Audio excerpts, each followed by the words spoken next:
Primārā profilakse izgulējumiem, kas ir būtiskākā un patiesībā nopietnākā komplikācija guļošiem cilvēkiem, ir ikdienas higiēna. Ja? Par to jau mēs iepriekš runājām. Un nākošais noteikti, par ko mums ir jāgādā, lai tātad šī te āda pacientam vienmēr būtu sausa un tīra.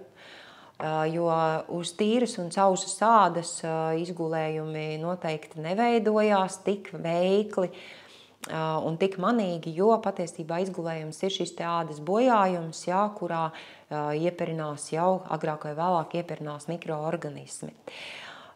Ja mums ir cilvēks, kurš ir pats mazkustīgs vai vispār pat nekustīgs guļošs, tad primāri mums vajadzētu rūpēties par to, lai vismaz ik pa 2, ne pats lielākais 3 stundām pacients tiktu gultā kustināts, tiktu mainīta pacienta poze. Ja? Iespēju robežās, ja? Mēs griežam pacientu gan uz vieniem sāniem, gan uz otriem, liekot šo te akcentu, kā, teiksim, tas spiediena akcents, ja? Mainās līdz ar to, ka mēs mainām pacienta pozu. Ja? Mēs varam izmantot arī šos te pretizgulējuma speciālos madracīšus, spilventiņus, paliķņus. Ja? Noteikti tas ir obligāti tieši tiem cilvēkiem, kuri paši nespēja sevi izkustināt. Lūk, dažādi pretizgulējumi šie te izmantojamie matracīši. Matracīši, spilventiņi, poroloniņi. Ja? Tātad tā pamatideja pirmām kārtām ir, ja mēs izmantojam kā pretizgulējumu pacientam, jebkurā situācijā, ja, lielais pluss ir tas, ka šis materiāls ir ņemams nost un viņš ir apstrādājams, ja, ļoti veiksmīgi. Un mēs viņu varam ielocīt ļoti dažādās pozās. Piemēram, mēs tagad varētu šo pacientu nolikt mazlietiņu uz sāni, ja, tad mēs viņam paliekam šo te madracīti šādā te veidā un lūk, viņam vairs nav bērze, viņš nespiež ar visu savu smagumu uz kādu konkrētu cietu vietu, bet viņš ir virsū šo te madracīti vai poroloniņu. Tātad mēs varam palikt arī viņam zem kājām, ielikt starp kājām, lai pacientam nebūtu nepārtraukts spiediens uz kādām konkrētām vietām. Mēs, protams, arī šos te maziņos varam izmantot, piemēram, kaut kādā veidā zem pleciem, kas ir arī tāds iespēja, paliekot apakšā. Un, protams, ka arī šis te spilvens, uz kuru mēs varam, speciālais pretizgulējums spilventiņš, uz kuru var gulēt šis te pacients. Un viņš maina šo savu it kā spiedienu, savu formu, ik pa laikam, ja pacientu pakustina, un nav šis nospiedums nepārtraukt uz vienu vietu.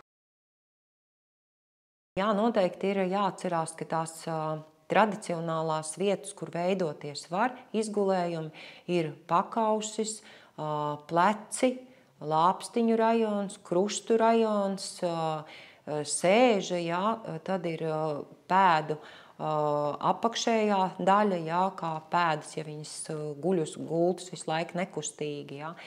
Un dažkārt arī, arī pacients rokas nespēja kustināt, tās ir elkoņu locītavas.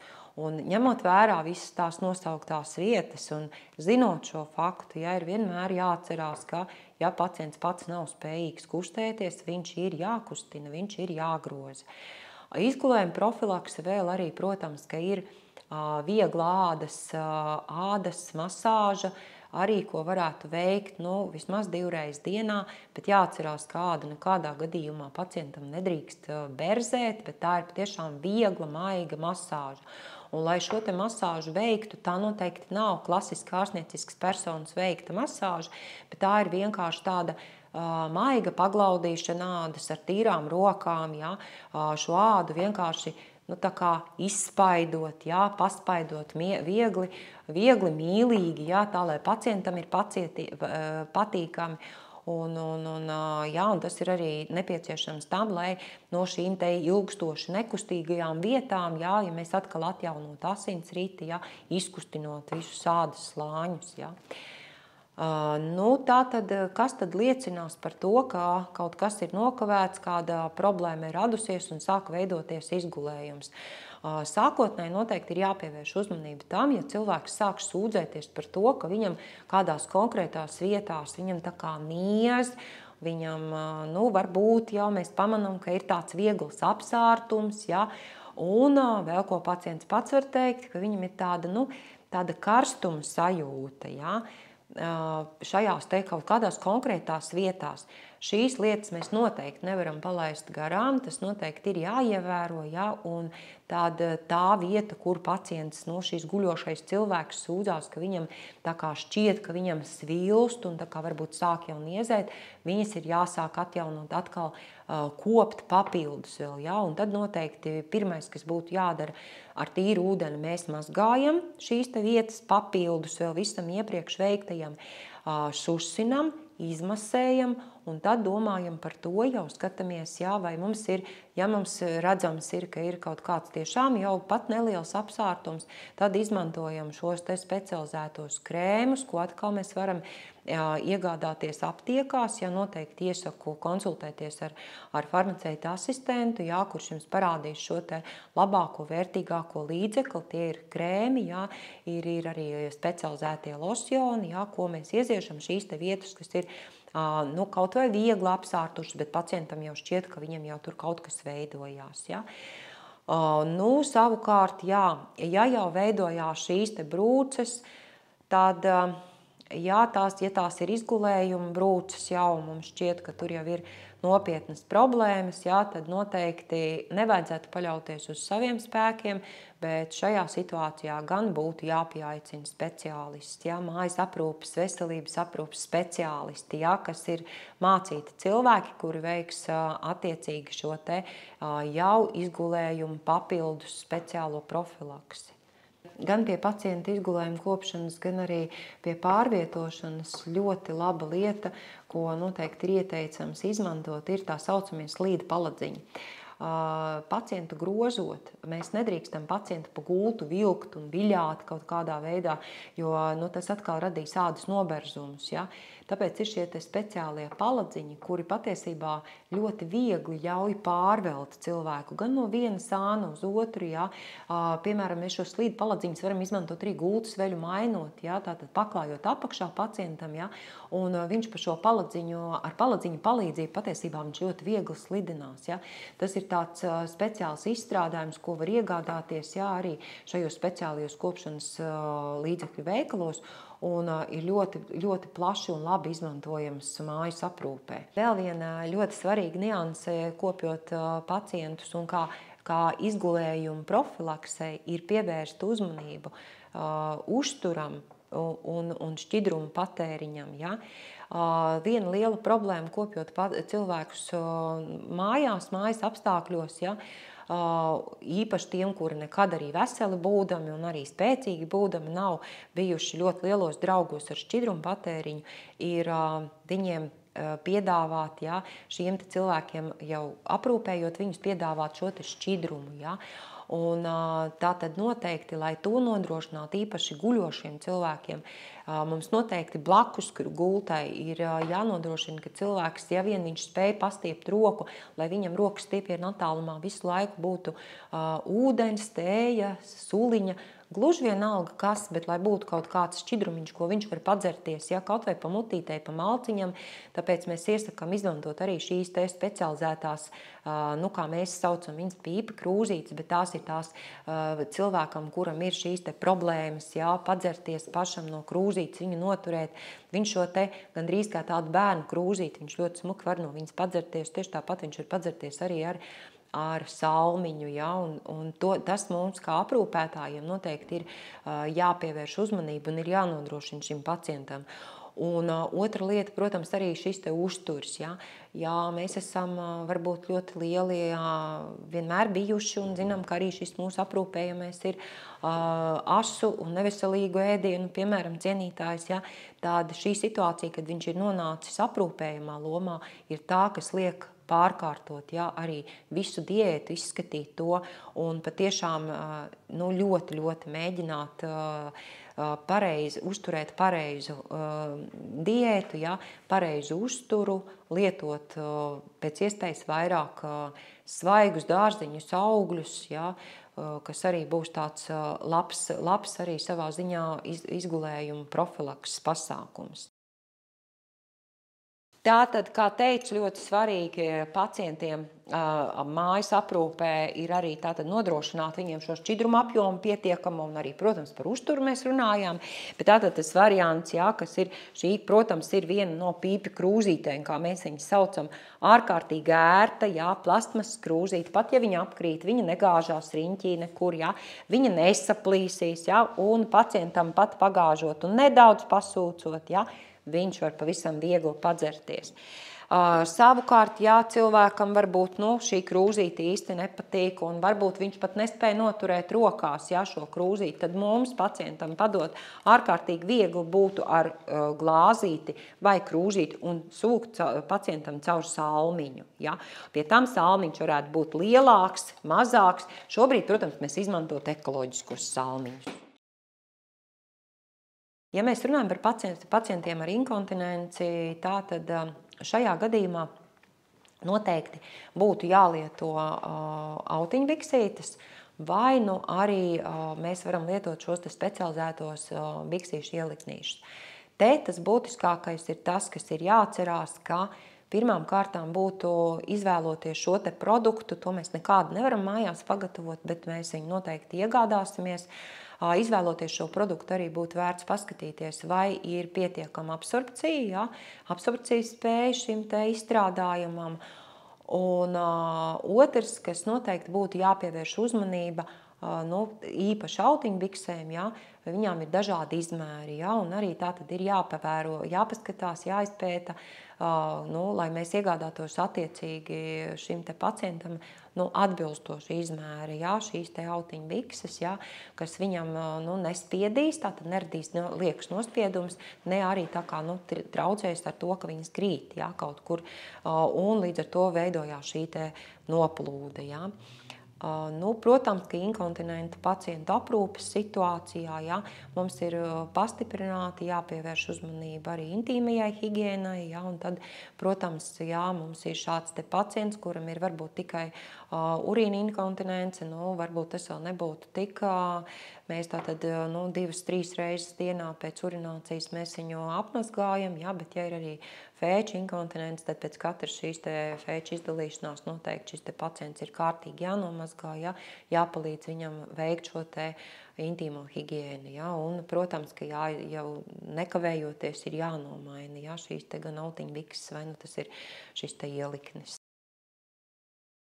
Kā iepriekš runājām, mēs šiem te aprūpējumiem pacientiem, cilvēkiem varam izmantot gan šīs te speciālās autiņbikses, gan pamperus, jā, pie tam pamperi ir tātad dažādu veidu, jā, dažādu lielumu, kā mēs jau runājām, jā, tātad viņi mēs attiecīgi pēc vajadzīgā izmēra mēs viņu iegādājamies, uzliekam pacientam guļošam, pie tam ir ļoti viegli, ja, viņu aplikt apkārt, nav nekur nekas jāmauc, ja, tā tad ir šādi ir šie te pamperīši.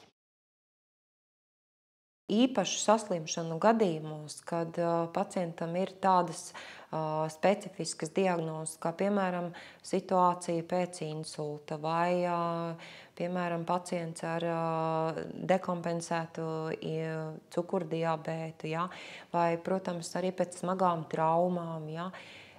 Noteikti šajā te īpašajā pacienta aprūpē ir pirmām kārtām jāiegūst informācija no veselības aprūpes speciālista, kurš tieši attiecīgi par šo saslimšanu pastāstīs, kas ir tās specifiskās lietas, kas ir jāievēro, kas ir jāzina, jā, kam ir jāpievērš uzmanība. Mēs nevaram runāt par jebkuru saslimšanu vai arī par šīm specifiskām saslimšanām visām kopā. Jā, ir ļoti daudz dažādas nianses, kuras noteikti pirms mēs vispār apņemamies cilvēku aprūpēt mājās, mums ir jāsaprot no veselības aprūpes speciālisti, kas ir speciālisti tieši šajās konkrētajās saslimšanās, ja? Un ar viņu arī ir jākonsultējas. jākonsultējās, un tikai tad mēs varam šo pacientu ņemt mājās un sākt šo te aprūpi. Ļoti bieži šiem te pacientiem vai guļošajiem mūsu aprūpējumiem tātad tiek nozīmēti arī medikamenti. Noteikti ir jāatcerās, ka medikamenti nav konfektis, kurus var ēst tad, kad mēs atceramies, vai tad, kad gribās. Medikamenti noteikti tiek dozēti noteiktos laikos un noteiktās devās. Tātad pirmām kārtām noteikti, kas ir jāievēro aprūpētājam, ka mēs nedrīkstam nevienu medikamentu aizvietot ar kādu mūsuprāt analogu. Tādā situācijā, ja man, piemēram, nav viens nosaukums, bet man šķiet, ka tas ir tas pats, kas ir nozīmēts. Ja? Nekonsultējoties ar ārstu, ar veselības aprūpes speciālistu, mēs to noteikti nedrīkstam darīt. Un, ja medikaments ir noteiktos laikos jādod, kā tas arī parasti notiek, ja, tad ieteikums, kā mēs varētu dozēt, lai mums nesajuktu ne devas, ne laiki, ja, tad ir iespējams ir iegādāties, vai arī mājas apstākļos var paši iekārtot ļoti skaisti tā saucamo zāļu kastīti. Zāļu kastīti mēs varam iekārtot tādā veidā, kā kaut vai paņemam vienu tiešām kastīti vai, piemēram, paplāti, sadalām viņu kvadrātiņos. Katram kvadrātiņam mēs uzrakstam konkrēto laiku, diennaktī, kādos laikos pacientam šīs te zālītes, šis medikaments ir jāsaņem, un tur mēs noliekam visai dienai, tātad sadalām šos te pa laikiem, tādas devas, kādas viņas ir paredzētas ārstu nozīmētās. Ja? Ja mēs neesam pārliecināti par kādu medikamenta devu, piemēram, mums ir nozīmēti viena kaut kādi cipariņi, ko mēs medicīnā saucam miligrami, mililitri vai mikrogrami, un uz medikamentu iepakojumu ir kaut kāds cits ciparu kombinācija ar citiem burtiņiem, tad atkal, ja šī ir tā situācija, ka noteikti ir pavisam droši ir konsultēties ar veselības aprūpes speciālistu, kurš jums sniegs atbildi, vai tas, kas jums ir rokās, atbilst tam, kas ir nozīmēts pēc ārsta nozīmējumiem. Ja mēs šādā veidā katru dienu sadalām uz visu pilno savu diennakti mūsu aprūpētajiem medikamentus, tad visticamāk, ka mēs izsargāsimies no tā, ka mēs medikamentus sajaucam, ka mēs dodam nepareizos laikos, jo mums visu laiku ir šis te priekšā mūsu medikamentu kastīte, ja, kur mēs redzam, ka lūk nāk 12, piemēram, mums ir jāiedod tāds un tāds medikaments. Vēl, protams, zinot mūsu visu aizņemtību un aizmāršību, un arī tad, kad mums mājās kāds ir jāaprūpē, gadās tā, ka var gadīties, ja, ka mēs to laiku vienkārši palaižam garām. Ja. Tad, protams, ja tās ir varbūt minūtes, ja, vai tas ir, tā nav vēl stunda vai 2 stundas, ja, tad mēs noteikti šo medikamentu mirklī, kad mēs atceramies, noteikti varam dot. Bet tādā gadījumā, ja mēs zinām, ka šie ir kādi stingras uzskaitas medikamenti, spēcīgas iedarbības, ja, tad atkal nokavējot konkrēto medikamentu došanas laiku, tomēr silts ieteikums būtu atkal sazināties ar veselības aprūpes speciālistu, kurš pateiks, vai šo devu var dot vēlākā laikā un nākošo devu var dot paredzētajā laikā, vai tagad visas devas ir jānobīd, vai mēs vispār izlaižam šo konkrēto devu. Un kategoriski nekādā gadījumā nedrīkst nokavēto devu vienkārši iedot klāt nākošajā devā. Nekādā gadījumā ar medikamentiem tā spēlēties nedrīkst, un tas nav atļauts. Ja? Tas mēs tādā veidā nevis palīdzēsim mūsu pacientam, slimiem cilvēkam, bet mēs viņam varam nodarīt ļoti lielu kaitējumu. Un pēdējais vēl pavisam varbūt primitīvs ieteikums, kā vēl mēs varam, lai nepalaistu šos te medikamentu došanas laikus, ja, mēs varam uzlikt sev tā saucamo taimeri. Un mums taimers zvana ik pēc konkrēta laika. Es zinu, ka šādu te variantu izmanto vairākās ģimenēs, ja, kur ir šie aprūpējumie cilvēki. Ja, tad man lūk zvana šis te zvans kaut kāds attiecīgais, tad skaidrs, ka kaut kas ir jādara. Ja, un tad mēs vienmēr atceramies, ka šis medikaments ir pacientam jāiedod. Aprūpētājs, kurš nav ar speciālu medicīnisko izglītību, kura kvalifikācija neatļauj veikt injekcijas, jeb kāda veida, ja, drīkst dot pacientam, šim te aprūpējumam cilvēkam, ja, tikai medikamentus, kas ir paredzēti došanai. Vai nu perostas ir tātad caur muti, vai, piemēram, ir medikamenti, kas ir jāievada taisnajā zarnā, medikamentus, kas ir pilināmi, ausīs, acīs, degunā, ja, medikamentus, kas ir saņemami inhalācijās, jā, šos visus jā. Nekādu injekciju veikšana cilvēkam bez attiecīgas atbilstošas kvalifikācijas nav atļauta likumdošanā, ja, un ja šādas situācijas ir nepieciešamas, tad noteikti ir nepieciešama arī šī te veselības aprūpes speciālista palīdzība, kurš šīs injekcijas veiks. Ja mēs runājam par tādām situācijām, kuras mums tā kā piemeklē, nu tā pēkšņi un ne no šā, ne no tā liekas, ja, kuras tad ir tādas biežākās un kas biežāk notiek.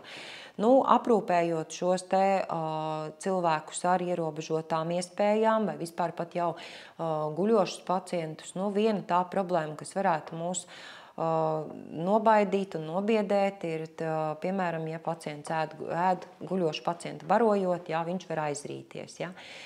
Šādā situācijā noteikti visiem aprūpētājiem būtu jāapgūst pirmās palīdzības šis te algoritms, kas tad ir jādara tad, ja pacients ir aizrījies. Ja. Un tas, ko es varu tikai tā pastāstot, ja pateikt, tas, ka pirmām kārtām, ja pacients aizrijās, bet viņš vēl jūs redzat, ka viņš var arī elpot, viņš izmisīgi klepo, it kā rīstās, ja, viņam noteikti tas ir jāļauj darīt spontāni pašam, ja, nevajadzētu viņā jaukties iekšā, ja. Tas, ka mēs gribam uzreiz klapēt pa muguriņu, ja, tas nav īsti pareizi, ja, arī šajā situācijā. Tiklīdz mēs sajūtam, redzam, ka pacients jau sāk kampt gaisu, viņš jau vairs nevar, ja, tad mēs izmantojam tā saucamo Hemliha paņēmienu, ja, nu, mēs pacientu, arī guļošu pacientu, nu, ja vien viņam nav kādu nopietnu mugurkaulu traumu, ja, tad mēs viņu ceļam sēdus, ja, un izmantojot Hemliha paņēmienu, ja, kas ir tātad šī spiešana zem ribu loka, ja, un tālāk tātad 5 reizes raujam viņu šādā te veidā uz augšu, jā, viņam palīdzot atklepoties, jā, un 5 reizes mēs viņam varam sist tātad pa virzienā, starp lāpstiņām virzienā uz augšpusi, jā, nu tas ir tātad, tādā veidā mēs viņam varam palīdzēt, un parasti arī tas vienmēr ir palīdzējis un palīdz cilvēkiem, jā, pie aizrīšanās gadījumā, bet vienmēr vajag atcerēties, jā, ka pirmais aizrīšanās gadījumā pacientam tomēr ir jāļauj pašam mēģināt atklepoties, jā, un lielākā daļā gadījumu arī tomēr tas tā veiksmīgi izdodās. Nu, otrā tāda biežākā droši vien problēma tomēr ir tā, ka tie cilvēki, kuri ir nedaudz kustīgi, kaut cik kustīgi, viņi dēļ tā, ka mums nav pietiekami pareizi aprīkotas telpas, kā mēs neesam nodrošinājuši, no arī telpā varbūt pat mīkstus stūrus galdam, ja viņš tur reiz ir, jā. Varbūt mēs esam aizmirsuši par kaut kādu skaistu mīkstu tepiķīti, kurš slidinās pa grīdu, ja. Tie ir tātad traumas, kritieni, ja, šiem te pacientiem tā ir otrā ārkārtas, nu, tāda situācija, ko mēs parasti negaidam, ja. Un tāpat arī bieži gadās šie kritieni arī tad, ja pacients ir kaut cik kustīgs, ja mēs, piemēram, dodamies uz vannas istabu mazgāties, vai varbūt pacients ir izvēlējies doties, piemēram, uz toaletes telpu, un nu, viņš krīt, ja, jo viņam varbūt sagriežas galva, paliek slikti, ja. Tie ir šie te kritieni, ja. Tātad, nu, katrā ziņā mums ir ļoti pirms mēs ļaujam pacientam celties, viņš kaut kur dodās, mums ir jāizvērtē tas, ko es pašā sākumā teicu par telpas iekārtojumu, ja, lai tā telpa būtu droša.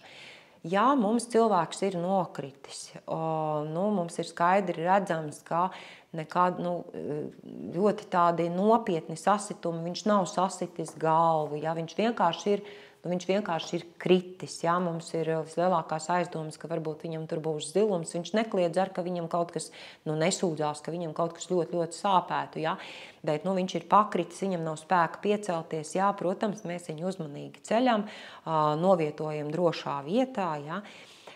Taču, ja pacients, piemēram, ir kritis un mēs saprotam, ka viņš ir atsitis galvu, piemēram, ja, vai viņam jau rodās brūce, jā, tad, protams, ka tur jau pievienosies brūces primārā kopšana, jā, kas ir pirmām kārtām, ja brūce nav netīra, tā tad mēs uz tās brūcītes uzliekam tīru pārsēju, jā.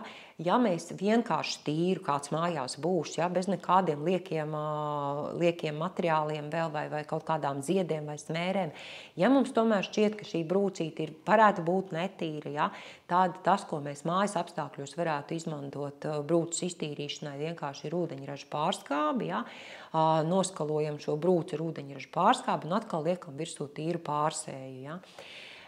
Ja pacientam mums ir aizdomas, ka pacients krītot ir iegūst jau nopietnu traumu, piemēram, mums ir doma, ka varētu būt bojātas ekstremitātes, ja, vai kritiskākā gadījumā pat mugurkauls, ja, tad šī ir tā situācija, ka mēs šo cilvēku atstājam tieši tādā pašā situācijā, kādā viņš mums ir nokritis. Mēs nekādus pasākumus uz vietas neuzsākam, bet nekavējoties zvanam neatliekamai palīdzībai, ja, un gaidām šo te mediķu palīdzību. Ja. Jo kustināt šo pacientu, ja mums ir aizdomas par to, ka viņš ir traumējis, salauzis, piemēram, roku vai kāju, lai cik atžgāni mums neizskatītos, ka šī roka vai kāja guļ pacientam blakus, ja, turpat, ja, noteikti viņu nedrīkst kārtot nekādā veidā, jo šādā veidā mēs atkal tikai nodarīsim kaitējumu pacientam, mēs bojāsim vēl vairāk, ja, šo te jau traumēto vietu, un labumu no tā nebūs nekāda. Ja. Mēs vienkārši esam blakus šim te cilvēkam, mierinam viņu un gaidam neatliekamo palīdzību. Ja ir kaut kādas pēkšņas un tādas patiešām neatbilstošas tai pacienta situācijai izmaiņas, ja, pacienta, tās varētu būt, piemēram, jūs manat, ka šis te pacients pēkšņi jūsu aprūpējamais, viņš kaut kāda iemesla dēļ, viņa uzvedība ļoti krasi izmainās. Piemēram, viņš kļūst ļoti agresīvs, jā. Vai gluži pretēji, šis aprūpējamais ir kļuvis ārkārtīgi miegains. Viens, protams, ir tas, ka mēs noteikti kā aprūpētāji mēs zinām, kādus medikamentus pacientam dodam. Ja? Noteikti mēs arī būsim painteresējušies, vai tie nav kaut kādi miega preparāti, vai varbūt kaut kas tieši otrādi uzbudinošs. Ja? Bet, ja mēs jau to visu zinām un pacients, piemēram, šos medikamentus saņem jau kādu zināmu laiku un pēkšņi, ja, ļoti krasi izmainās viņa uzvedība, tad noteikti cilts ieteikums būtu atkal meklēt, tas šajā gadījumā noteikti būs ārstējošais ārsts vai katrā ziņā veselības aprūpes speciālists, ar kuru būtu jākonsultējas. Un ja mums patiešām liekas, ka viss notiek ļoti strauji, ja, tad mēs atkal saucam neatliekamo medicīnisko palīdzību. Ja.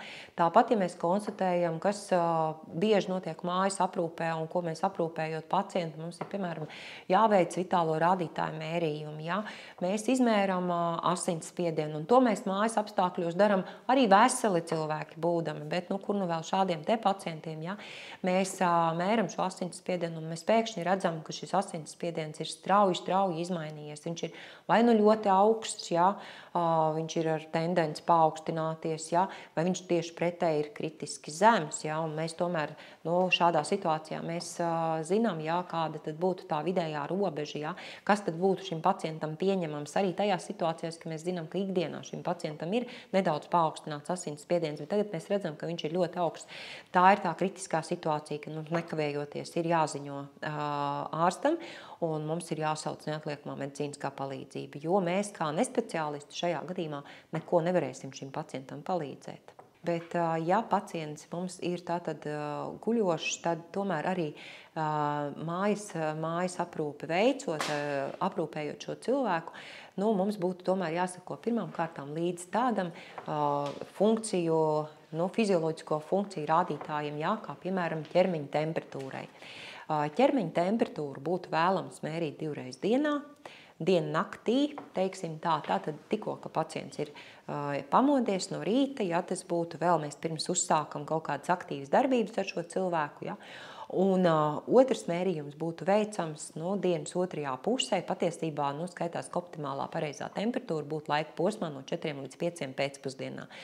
Tas būtu veicams otrs mērījums, nu, un, protams, kā šis mērījums arī temperatūras mērīšana mums norādīs jau uz kaut kādu, piemēram, izmaiņas, ja, norādīs uz kaut kādām primārām iekaisuma pazīmēm, ja temperatūra paaugstinās, vai savukārt, ja pacientam ir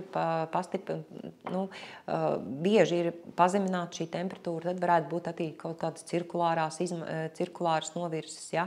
Mums vajadzētu padomāt, ja varbūt pacientam tiešām varbūt vienkārši ir vēsa telpa, ja. Pie tām atceramies, ja, kad ja pacients ir guļošs, ja, tad telpas temperatūrai arī vajadzētu būt tomēr aptuveni, ja, 23 grādus, ja. Tas būtu tikai tā komfortabli cilvēkam šādā telpā atrasties nepārtraukti. Tātad tas ir par temperatūras mērīšanu, ja temperatūru mēram 2 reizes dienā un diennaktī. Otrs mērījums noteikti būtu arī kā rutīnas mērījums īpaši cilvēkiem, kas ir mazkustīgi, guļoši pacienti ar dažām tādām jau īpašām diagnozēm, ja, noteikti neretāk kā reizi dienā būtu jāmēra asinsspiediens, ja, un patiesībā šajā gadījumā jau mazliet jāsaka, kā runājot ar mediķiem, ja, tad ir šis asinsspiediens patiesībā būtu arī noteikti jāfiksē kaut kur, ja, lai mēs redzam, kādas tad ir tās izmaiņas, ja, un vai kaut kas mainās cilvēka tajā veselības stāvoklī, ja. Tās būtu noteikti pamatā, ja, tie mērījumi, ja, kas mums būtu gana svarīgi. Un noteikti pieminot kaut kādas vitālās funkcijas, šeit jāpiemina tāda funkcija, kas varbūt, par ko mēs neaizdomājamies, ja, ļoti bieži. Noteikti ir jāfiksē īpaši guļošiem cilvēkiem, īpaši inkontinentiem cilvēkiem, ja, 2 reizes. Tas nozīmē viņa urīna izdalītais daudzums, ja, un mums ir jāzina, vai šis cilvēks ir izdalījis kaut ko dienā, un vai tas ir, tā, varbūt mēs nezinām, un mums, ja nav speciāls norādes, mēs tieši nemērīsim tieši cik daudz, bet ir jāfiksē, vai tas vispār notiek, jo nereti, diemžēl, guļošu pacientu aprūpē ir tas, ka šie ģimenes locekļi, ja viņi nav pievērsuši uzmanību, ja, tad mēs pamanam to, ka pacients nav urinējis tajā mirklī, ka mēs jau redzam, ka viņam sākās tūska, ka viņš vienkārši sāk pampt jau, ja, un kad, tad jau tā problēma jau ir sāsinājusies, ja, ir krasas spiediena maiņas, pacients mums ir pietūcis, ja, un tad tikai mēs attopamies, jā, ka pacients nav vispār izdalījis urīnu, vai viņš varbūt tur ir labākā gadījumā 1 reizi, ja dienā viņam ir bijusi šī te urīna izdali. Ja. Tie ir tie svarīgākie punkti, kas būtu tā kā vajadzīgi kontrolēt. Ja mēs runājam par laboratoriskiem izmeklējumiem, tad laboratoriskos izmeklējumus veic atkarībā no saslimšanas. Nereti, protams, ir tā situācija tāda, ka ārsts ir šim te pacientam nozīmējis, jā, ka, piemēram, veikt asins analīzi reizi nedēļā vai, piemēram, urīna analīzi, jā, tad, protams, ka šī laboratorija tiek aicināta uz mājām un šie izmeklējumi tiek veikti, jā. Bet tas parasti tie nav rutīnas pasākumi, kas būtu mums kā aprūpētājiem, bet tajās situācijās, ja mums ir diabēta pacients, ja, tad gan pie vitālo funkciju mērīšanas mums vienmēr varētu būt arī šī te glikozes līmeņa mērīšana. Ja. Glikozes līmeni mēra ar speciālu šo te aparātu, noteikti katrs, kurš ar to saskarsies, pirms tam tiek apmācīts, ja. Tā nav sarežģīta, tā ir ekspresa metode, nav sarežģīta, to var veikt arī pacients pats, ja viņš ir kontaktējams, ja viņš ir varošs un viņam vismaz rokas, piemēram, kustās, ja, un viņš spēj kaut ko pats savā labā veikt.